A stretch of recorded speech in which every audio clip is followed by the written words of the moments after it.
Hello friends, and welcome back to our homestead. My family and I are out hiking today, and I just came upon this big pile of beautiful old man's beard, and it usually grows on fallen trees, or at least you can collect them from fallen trees, but they will literally hang from the trees, from the branches, and you can find them at this time of the year or even later in the winter. So I'm going to collect a little pile, I'm going to bring home, and I'm going to show you what I'm going to make out of it, a natural antibiotic. And as you guys can hear, I'm struggling with a little bit of laryngitis, so I do need to do some home remedies. So follow along as we're going to turn this beautiful moss, tree moss, or old man's beard into, I think it's Usnea. It's called Usnea. We're going to turn it into medicine.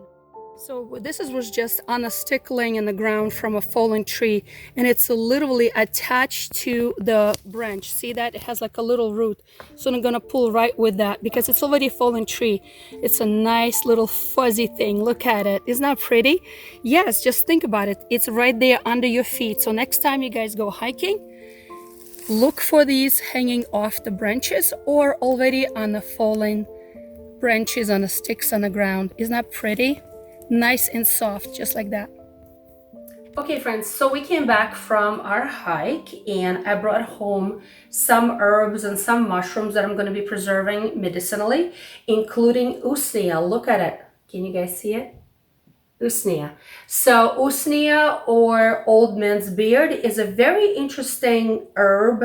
It's not an herb, it's not a mushroom, it's not a fungus. Instead, it's actually a combination between between alga and fungus. It's something in between. And I have a pile here that I got from Hawaii. It came dried in a package, and look how long this one is. Look at that, because it hangs off the tree in a very moist environment. And so in more south, more hot areas, they look different than here in New England, cold and wet New England. They look very different. So we got a little pile here, and I'm going to put it in a scale. I'm going to check to see how much I have, so I can follow a little bit of recipe that I have adapted from one of the herbal books.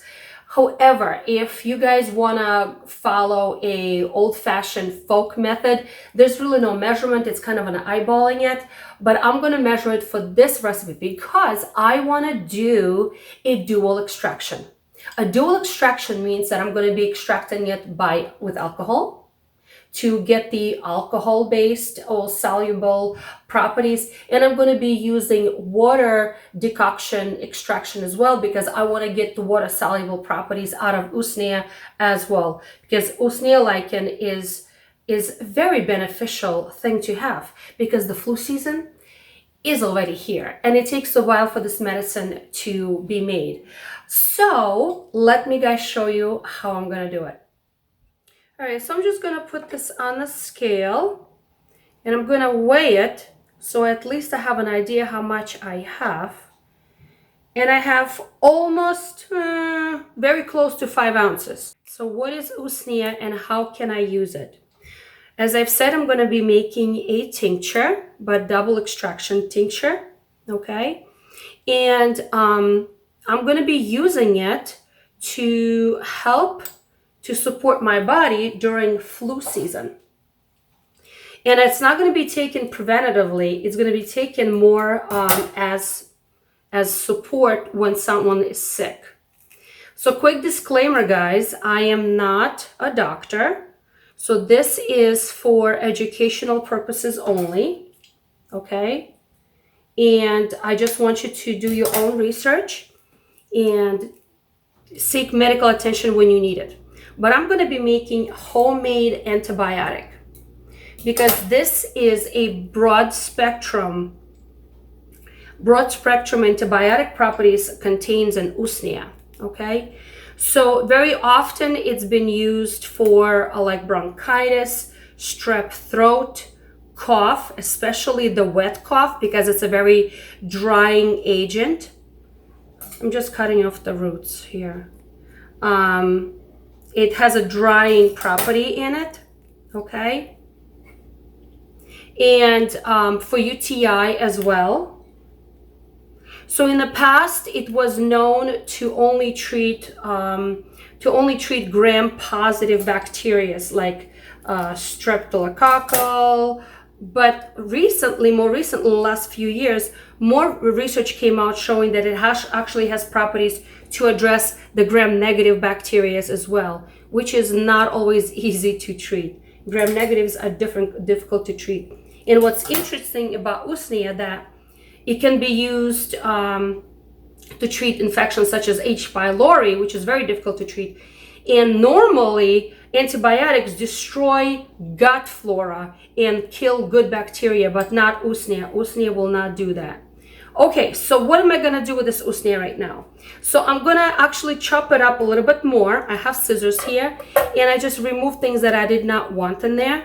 And now I'm just going to be chopping it up into smaller chunks like this, okay? Just like this with scissors. It's very, very easy, and I'm going to be chopping it up.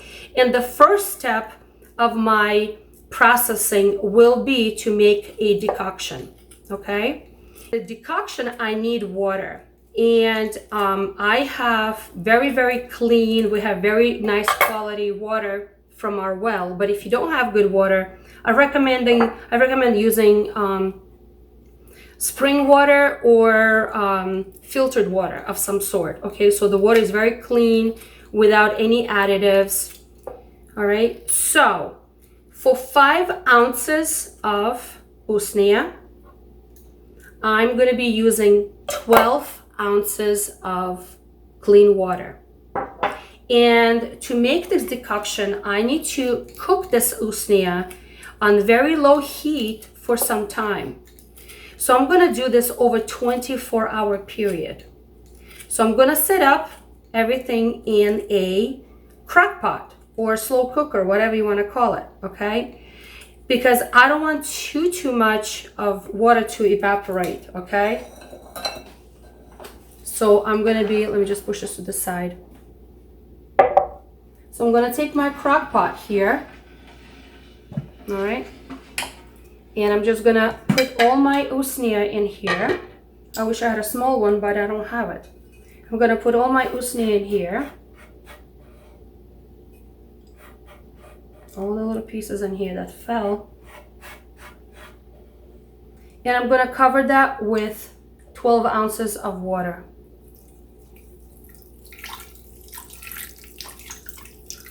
And now I'm going to turn this on, and I'm going to cook on low for 24 hours. My goal is at the end of 24 hours to have 10 ounces of this decoction, okay? And then tomorrow I'm going to be using alcohol. Not today. Today, step 1 was just to combine Usnea with clean water and put it on low heat to cook for 24 hours. Not allowing too much to evaporate, okay? Because we're really looking to have 10 ounces of this decoction tomorrow. And tomorrow, I'm going to show you what I'm going to do with alcohol, all right? So stay put. It's a little bit lengthy, but it's super simple because, you know, honestly, you can go ahead and purchase Usnea online, but it's a little bit expensive. Actually, it's a lot expensive, and you really want to have it on hand to treat common things such as strep throat, bronchitis, flu, cold, if it's bacterial, especially bacterial, UTI, because it's a homemade antibiotic. So I'm reading from one of my favorite books. It's an Herbal Antibiotics, Natural Alternatives for Treating Drug-Resistant Bacteria, written by Stephen Harrod Buhner, Buhner. That's his last name. I'm going to put the link for this book in the description box. So I'm looking about Usnea and the actions of Usnea: analgesic, antibacterial, antifungal, anti-inflammatory, anti-neoplastic, antioxidant, antiparasitic, antiprotozoal, antiseptic, antiviral. My goodness, lots and lots. And then it lists the active ingredient primarily for gram-positive bacteria, which bacteria it's working on, and it also has some benefits in vitro studies for gram-negative bacteria as well. And I'm just looking about the contraindications for Usnea, and it says that it's not recommended for internal use for during pregnancy. And also it says that it may be problematic for heavy metals. So as far as heavy metals, Usnea is one of those things that like to grow in problematic areas of the forest when it needs to clean the air. So if you are near a factory or contaminated area and a lot of Usnea is growing, it's because it's a natural sponge that's trying to cleanse the forest, cleanse the area, cleanse the air. So that near those areas is not recommended to forage for Usnea. And that is unfortunately when you purchase something online, you don't know where it was foraged. So it is recommended harvest Usnea at least 300 feet away from roads, factories, or polluted areas. Okay, so I just thought it was worth mentioning. So where I have harvested, it was far, far away up in the mountains when we went hiking. Okay, so my Usnea has been sitting in very slowly working in the hot water. I turned the crock pot all the way down to not even simmer, just to warm and just sort of to keep it hot for 24 hours. And it did that. Unfortunately, I'm realizing a little bit of water did evaporate. It wasn't supposed to, but it did. So let me show you the next step I'm going to be doing. Because remember, yesterday I weighed it, so I knew the weight, and it was very close to 5 ounces. It was a little bit under 5, so close to 5. And I covered everything with 10 ounces, was it 12 ounces? 12 ounces of water, clean water, purified water, and I put it to cook on a very, very low because I did not want to evaporate anything. And now I need to strain it and I need to squeeze everything out. Okay, so here I have a measurement cup so I can measure my fluid. This is just to put my sieve in like this, and I'm going to line it with cheesecloth that I folded in 4 layers because I'm going to be straining everything right now. And I'm going to be squeezing everything right out of that Usnea because I want all that liquid out. I turned it off and allowed it to cool down for about an hour. So let's just strain everything in here and see how much liquid we have. I just hope that it's close to what we need in order to maintain as close of a recipe as possible. Let me just put everything in here. Seems like the water has evaporated. Very interesting aroma this Usnea made. Very, very interesting aroma. So let me just take this out and now squeeze everything. Squeeze everything. And I'm wearing gloves because I don't want to get accidentally any bacteria in here. So some people like to chop up Usnea very, very small or even pulverize it in a food processor or like a coffee grinder type of thing. I didn't do that. I just removed the pieces of bark from it and that's it. I feel that that was enough. So let me show you. I think I got everything. If I had a press, a press would work here very well. All right. So let me see what we got here. How much fluid we have here.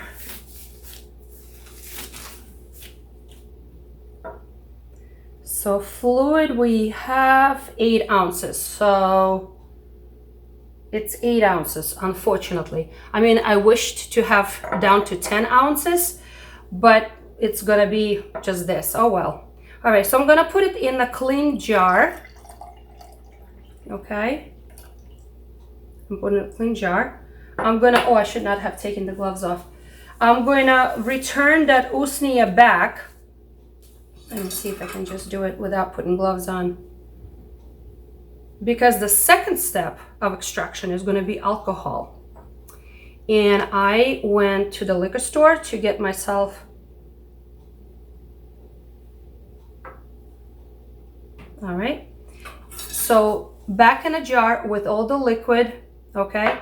And now I'm going to be putting 8 ounces of alcohol. And I went to the liquor store and I got myself Everclear, which is 195 proof alcohol. All right, so it's very little water in here. It's all alcohol. So let me see, make sure I have, because I'm trying to do 1-to-1 of alcohol and water.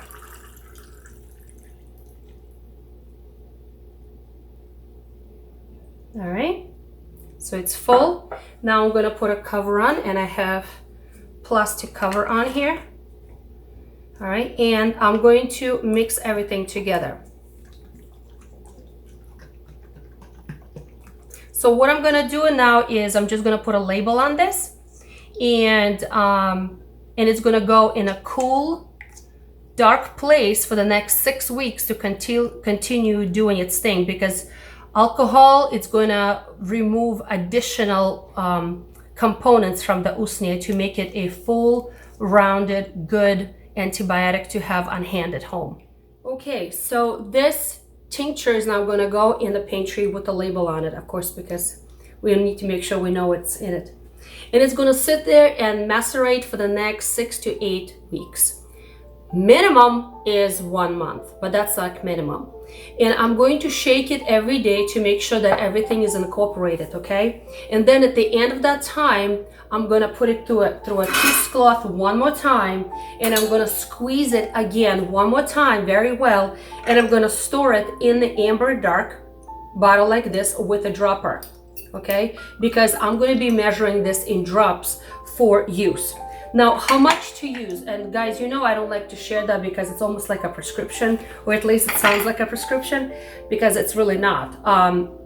So again, I'm taking this from this book, and I encourage you guys to buy it for yourself and have it on hand. It's very, very useful. So it can be used in a tincture anywhere from 30 to 60 drops, up to 4 times a day for an acute condition, or 3 to 6 times a day daily if there's a need.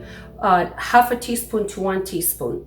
It can also be used in a douche, and you can put half an ounce of tincture in a pint of water, and you can put it on the skin if you have to.